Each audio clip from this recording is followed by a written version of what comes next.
ബിരുദതല പ്രാഥമിക പരീക്ഷ 3ാം ഘട്ടം 16 ചോദ്യം റദ്ദാക്കി, 5 ഉത്തരം തിരുത്തി. അർഹതാ പട്ടിക ഈ മാസം അവസാനം മുതൽ. ബിരുദതല പൊതുപ്രാഥമിക പരീക്ഷയുടെ 3ാം ഘട്ടത്തിൽ നിന്ന് 16 ചോദ്യങ്ങൾ PSC റദ്ദാക്കി, 5 ഉത്തരം തിരുത്തുകയും ചെയ്തു. 13 പൊതുവിജ്ഞാന ചോദ്യങ്ങളും 2 ഗണിത ചോദ്യങ്ങളും 1 ഇംഗ്ലീഷ് ചോദ്യവുമാണ് റദ്ദാക്കിയത്. തിരുത്തിയതിൽ 2 വീതം ഉത്തരം ഗണിതവും റീസണിങ്ങുമാണ്.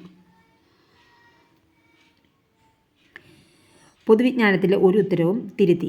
ആദ്യഘട്ടത്തിൽ നിന്ന് 7 ചോദ്യവും 2ാം ഘട്ടത്തിൽ നിന്ന് 8 ചോദ്യവും നേരത്തെ റദ്ദാക്കിയിരുന്നു. അവയുടെ മൂല്യനിർണ്ണയം പൂർത്തിയാക്കി. 3ാം ഘട്ടത്തിൻ്റെ മൂല്യനിർണ്ണയം 84 മാർക്കിന് നടത്തും. 3 ഘട്ടത്തിൻ്റെ മാർക്കുകൾ സമീകരിച്ചാണ് ഓരോ തസ്തികയിലേക്കും അർഹതാ പട്ടിക പ്രസിദ്ധീകരിക്കുക. ഈ മാസം അവസാനത്തോടെ അർഹതാ പട്ടിക പ്രസിദ്ധീകരിച്ചു തുടങ്ങുമെന്നാണ് പ്രതീക്ഷ. ആദ്യം പോലീസ് സബ് ഇൻസ്പെക്ടറുടേതായിരിക്കും പ്രസിദ്ധീകരിക്കുന്നത്. ഈ തസ്തികയുടെ മുഖ്യ പരീക്ഷ സെപ്റ്റംബർ 26-ന് നിശ്ചയിച്ചിട്ടുണ്ട്. ആദ്യഘട്ട പരീക്ഷ മെയ് 11-നും 2ാം ഘട്ടം മെയ് 25-നും 3ാം ഘട്ടം ജൂൺ 15-നുമായിരുന്നു. 3ാം ഘട്ട പരീക്ഷയിൽ റദ്ദാക്കിയ ചോദ്യങ്ങൾ ചുവടെ. പോർച്ചുഗീസിനെ കുറിച്ചുള്ള പ്രസ്താവനകൾ ഏതൊക്കെയാണ് ശരി? മാർത്താണ്ഡവർമ്മയെക്കുറിച്ചുള്ള പ്രസ്താവനകൾ ഏതാണ് ശരി? നിയമലംഘന പ്രസ്താവനയുമായി ബന്ധപ്പെട്ട വസ്തുതകൾ ശരിയേത്? സാമൂഹിക സ്ഥാപനങ്ങളുമായും പരിഷ്കരണങ്ങളുമായും ബന്ധപ്പെട്ട വസ്തുതകൾ ശരിയേത്? മുഗൾ കലയെയും വാസ്തുവിദ്യയെയും സംബന്ധിച്ചുള്ള പ്രസ്താവനകൾ ശരിയായതേത്? ഫ്രഞ്ച് വിപ്ലവത്തിൻ്റെ കാരണങ്ങളുമായി ബന്ധപ്പെട്ട വസ്തുതകൾ ശരിയായതേത്? UNOയുമായി ബന്ധപ്പെട്ട വസ്തുതകൾ ശരിയായതേത്? പ്ലാസ്റ്റിക് മലിനീകരണവുമായി ബന്ധപ്പെട്ട വസ്തുതകൾ ശരിയായതേത്? കേന്ദ്ര വിവരാവകാശ കമ്മീഷനുമായി ബന്ധപ്പെട്ട വസ്തുതകൾ ശരിയായതേത്? റിസർവ് ബാങ്ക് ഓഫ് ഇന്ത്യയെ സംബന്ധിച്ചുള്ള പ്രസ്താവനകൾ ശരിയായതേത്? NSSOയുടെ പൂർണ്ണരൂപം. കേരളത്തിലെ അട്ടപ്പാടി മണ്ണ് സംരക്ഷണ പദ്ധതിക്ക് സഹായം ലഭിക്കുന്നത് എവിടെ നിന്ന്? ഇന്ത്യൻ ഭരണഘടനയുടെ ആർട്ടിക്കിൾ 248 പ്രതിപാദിക്കുന്നത്. 14ാമത്തെ ക്വസ്റ്റ്യൻ, നമ്പർ ശ്രേണിയിലെ സെറ്റായ നമ്പർ ഏത്? 7 അംഗങ്ങളാണ് കുടുംബത്തിൽ താമസിക്കുന്നത്. Pയുടെ മകളാണ് Q. Rൻ്റെ സഹോദരനാണ് B. Aയുടെ അമ്മായി അമ്മയാണ് G. Aയുമായി B വിവാഹിതനാണ്. Qൻ്റെ അമ്മാവനാണ് B. D ആണ് Bയുടെ പിതാവ്. Bയും Pയുമായുള്ള ബന്ധം എന്താണ്? Identify the best way to express the intended idea. ഇത്രയും കാര്യങ്ങളാണ്. 16 ക്വസ്റ്റ്യൻസാണ് ഡിലീറ്റ് ചെയ്തത്. ഇനി തിരുത്തിയ ഉത്തരങ്ങൾ. SR Bommai versus union of India കേസുമായി ബന്ധപ്പെട്ട ആർട്ടിക്കിൾ 352 ആണെന്നത് 356 തിരുത്തി. 10.5% എന്ന ലളിതമായ പലിശ നിരക്കിൽ 2 വർഷത്തേക്ക് നിക്ഷേപിച്ച തുകയ്ക്ക് 2 വർഷത്തിനുള്ളിൽ അതേ പലിശ 2 വർഷത്തേക്ക് വാർഷിക സംയോജിപ്പിച്ച് കൂട്ടുപലിശയുമായി നിക്ഷേപിച്ചാൽ ലഭിക്കും. അപ്പോൾ കൂട്ടുപലിശയുടെ നിരക്ക് എത്രയെന്നത് 10 എന്ന് തിരുത്തി. പ്രാഥമിക സൂചികയിൽ 10.5 എന്നതായിരുന്നു. 3ാമത് തിരുത്തിയ ക്വസ്റ്റ്യൻ, PQRS എന്നിവ ഒരേ ബിന്ദുവിൽ നിന്ന് ഒരു വൃത്താകൃതിയിലുള്ള പാതയിൽ അതേ ദിശയിൽ 1 കിലോമീറ്റർ ചുറ്റളവുള്ള ഒരു പൂന്തോട്ടത്തിന് ചുറ്റും നടക്കാൻ ആരംഭിക്കുന്നു. P മണിക്കൂറിൽ 5 കിലോമീറ്ററും Q മണിക്കൂറിൽ 4 കിലോമീറ്ററും R മണിക്കൂറിൽ 7 കിലോമീറ്ററും S മണിക്കൂറിൽ 11 കിലോമീറ്ററും നടക്കുന്നു. സ്റ്റാർട്ടിംഗ് പോയിന്റ് 4 പേരും വീണ്ടും കണ്ടുമുട്ടാൻ എത്ര സമയമെടുക്കും? 3 മണിക്കൂർ എന്നതായിരുന്നു ഉത്തരം തന്നിരുന്നത്. അത് 1 മണിക്കൂറാക്കി തിരുത്തി. റൈഡ് എന്നത് 36ഉം ഡെസ്ക് എന്നത് 39ഉമായും കോഡ് ചെയ്തിട്ടുണ്ടെങ്കിൽ റിസ്കിൻ്റെ കോഡ് എന്തായിരിക്കുമെന്നാണ് എന്നതിൻ്റെ 60 എന്ന ചോദ്യത്തിൻ്റെ ഉത്തരം 57 ആക്കിയിട്ടുണ്ട്. 2025 കലണ്ടർ 2031 വർഷത്തേക്ക് സമാനമായിരിക്കുമെന്നാണ് തിരുത്തിയ ഉത്തരം. നേരത്തെ അത് 2030 എന്നായിരുന്നു തന്നിരുന്നത്. ഓക്കെ. ഫോറസ്റ്റ് ഡ്രൈവർ പ്രായം മറന്ന് കായിക പരീക്ഷ പകുതിയിലേറെ പേരും തോറ്റു. റാങ്ക് പട്ടികയിൽ വിദ്യാർത്ഥികളുടെ എണ്ണം കുറഞ്ഞേക്കും. സർവേയർ റദ്ദായ പട്ടികയിൽ നിന്ന് 21 പേർക്ക് നിയമന ശുപാർശ.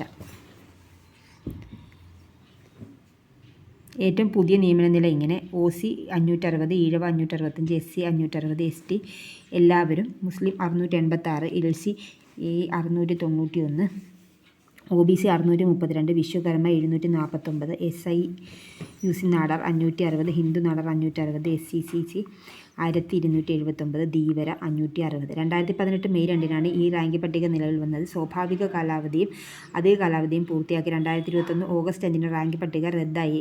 അതിൽ നിന്നാണ് ഇപ്പോൾ നിയമന ശുപാർശ അയച്ചത്. ഇവ പുതിയ ഒഴിവുകളാണ്. ആകെയുള്ള 117 നിയമന ശുപാർശകൾ 51 NJD ആയിരുന്നു. ഭിന്നശേഷിക്കാർക്കുള്ള 23 ഒഴിവിൽ 10 നികത്തി.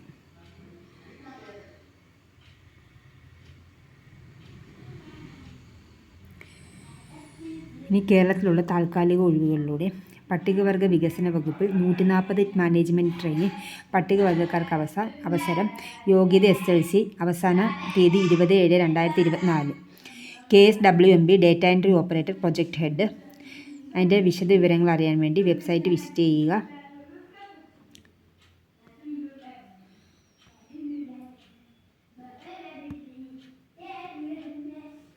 Website cmd.kerala.gov.in. Website cmd.kerala.gov.in. cmd.kerala.gov.in. Cochin ഷിപ്പ്യാർഡിൽ 16 കമ്മീഷൻ എഞ്ചിനീയേഴ്സ് അസിസ്റ്റൻറ്റ്. ഇതിൻ്റെ വെബ്സൈറ്റിൽ കയറി നോക്കുക, കൊച്ചിൻ ഷിപ്പ്യാർഡ്.in. ലാസ്റ്റ് തീയതി ജൂലൈ 17. ആരോഗ്യ കേരളത്തിൽ ഒരുപാട് ഒഴിവുകളുണ്ട്. വിശദ വിവരങ്ങൾക്ക് വെബ്സൈറ്റ് സന്ദർശിക്കുക, arogyakeeralam.gov.in. സംസ്ഥാന തലത്തിൽ പ്രോഗ്രാം മാനേജർ, ഡിസ്ട്രിക്ട് കോർഡിനേറ്റർ ഉണ്ട്. Ernakulam. Palakkad medical officer staff nurse, അതിൻ്റെ interview July 19-11 AM. Malappuram PRO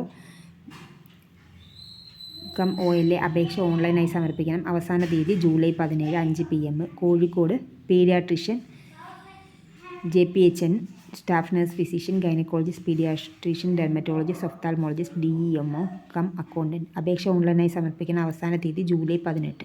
website arogyakeeralam.gov.in.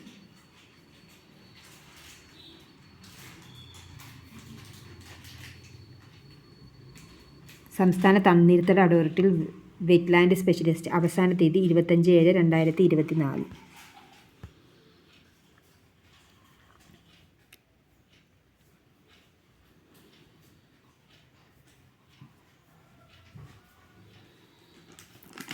വിശദ വിവരങ്ങൾക്ക് വെബ്സൈറ്റ് envt.kerala.gov.in വിസിറ്റ് ചെയ്യുക. ന്യൂനപക്ഷ യുവജന പരിശീലന കേന്ദ്രത്തിൽ പ്രിൻസിപ്പൽ. അവസാന തീയതി ജൂലൈ 30. www.minorityWelfare.kerala.gov.in. ഈ ഹെൽത്തിൽ പ്രൊക്യൂർമെൻറ്റ് അസിസ്റ്റൻറ്റ്, അതിന് arogyakeeralam.gov.in വിസിറ്റ് ചെയ്യുക. July 26 last date. 25 വയസ്സ് മുതൽ 40 വയസ്സ് വരെ അപേക്ഷിക്കും.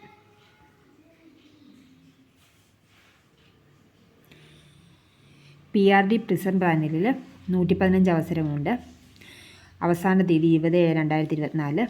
prd.kerala.gov.in വിസിറ്റ് ചെയ്യുക. കേരള ഹൈക്കോടതിയിൽ 11 ഡെവലപ്പർ ടെക്നിക്കൽ ഓഫീസർ.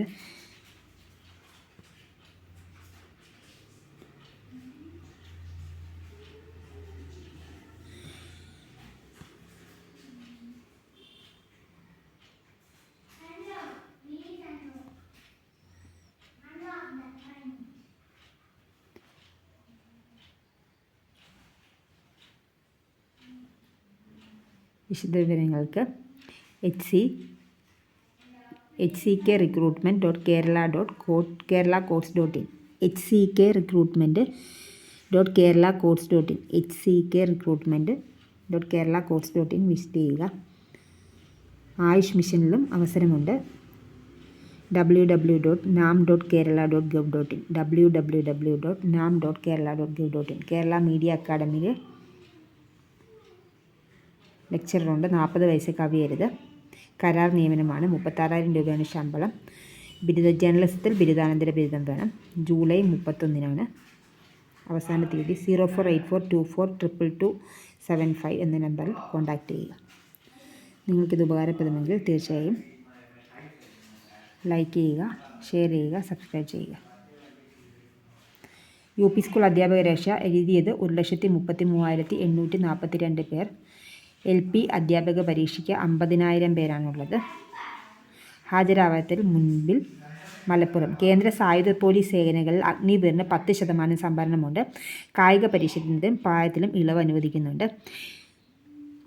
ഇനി ഡിഗ്രി ഉള്ളവർക്കും അപേക്ഷിക്കാവുന്ന തരത്തിലാണ്. പദ്ധതി മാറ്റിയേക്കും. Thank you for watching.